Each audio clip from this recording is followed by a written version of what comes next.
அல்லாஹ் சொல்கிறான், வலையின் அஷ்ரகு, இந்த மக்கள் இணை கற்பித்தாலும் லஹபித்த அன்ஹும் மா கானு யாமலூன், அவர்கள் செய்து வந்த எல்லா அமல்களும் பாழாகி போய்விடும் என்று சொல்கிறான். இன்றைக்கு பார்க்கிறோம், எத்தனையோ பேர் தொழுகிறார்கள், நோன்பு வைக்கிறார்கள், திடீரென்று பார்த்தால் நாகூர் என்றும் ஏர்வாடி என்றும் தர்கா வழிபாடு போகிறார்கள்.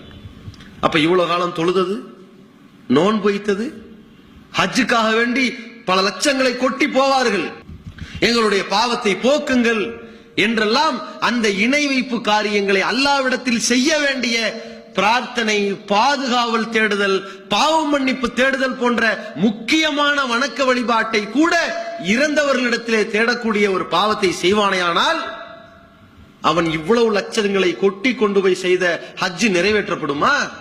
காரணம் என்ன? அத்தனையும் கூட ஓட்டை வாளியில் நிறைவேற்றுகிற தண்ணீர், அவ்வளவுதான். நம்முடைய உள்ளத்தில் இணை கற்பித்தல் வந்து விட்டதா, குடி புகுந்து விட்டதா என்று ஒவ்வொருவரும்